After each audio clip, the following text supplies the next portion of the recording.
வணக்கம், இது உங்கள் தினக்கதிர். ஆளுநர் என் ரவி மாநில சட்டமன்றத்தால் நிறைவேற்றப்பட்ட 10 மசோதாக்களுக்கு ஒப்புதல் அளிக்காமல் தடுத்து நிறுத்தியதற்கு எதிரான உச்ச நீதிமன்றத்தின் தீர்ப்பை தமிழக முதல்வர் ஸ்டாலின் பாராட்டினார். இது தமிழகத்திற்கு மட்டுமல்ல, நாட்டின் அனைத்து மாநில அரசுகளுக்கும் கிடைத்த மகத்தான வெற்றி என்று அவர் கூறினார். ஆளுநரின் நடவடிக்கைகள் சட்டவிரோதமானவை என்றும் மசோதாக்கள் ஒப்புதல் பெற்றதாக கருதப்பட வேண்டும் என்றும் நீதிமன்றத்தின் தீர்ப்பை கொண்டாடும் வகையில் ஸ்டாலின் சட்டமன்றத்தில் இந்த அறிவிப்பை வெளியிட்டார். நீதிமன்ற வழக்குக்கு வழிவகுத்த தொடர் நிகழ்வுகளை முதலமைச்சர் நினைவு கூர்ந்தார். ஆளுநர் பல முக்கியமான மசோதாக்களை ஒப்புதல் இல்லாமல் திருப்பி அனுப்பியதாக கூறினார். சட்டமன்றத்தால் 2வது முறையாக நிறைவேற்றப்பட்ட மசோதாக்களை ஆளுநர் அங்கீகரிக்க வேண்டும் என்று அரசியலமைப்பு சட்டம் கோரியிருந்த போதிலும் ஆளுநர் தனது ஒப்புதலை நிறுத்தி அதற்கான அதிகாரம் தனக்கு இருப்பதாக கூறினார்.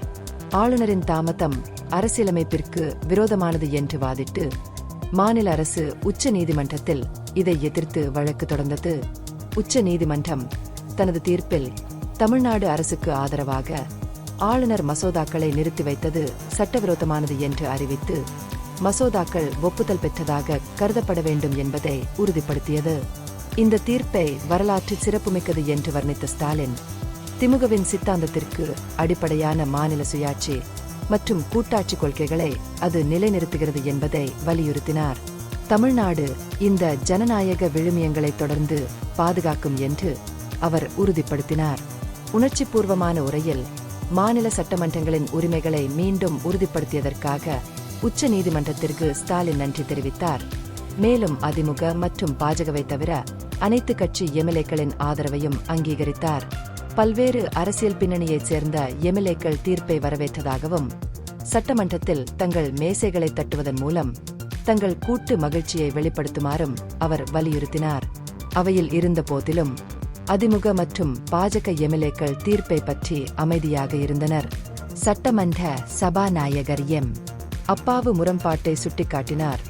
உச்ச நீதிமன்றத்தால் அங்கீகரிக்கப்பட்ட மசோதாக்களில் ஒன்று மறைந்த அதிமுக தலைவர் ஜெயலலிதாவின் பெயரை மீன்வள பல்கலைக்கழகத்திற்கு மாற்றுவது தொடர்பானது என்பதை அவர்களுக்கு நினைவூட்டினார்.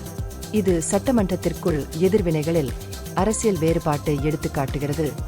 மாநில உரிமைகளுக்காக உறுதியாக நிற்கும் திமுகவின் கூற்றை மேலும் வலுப்படுத்துகிறது.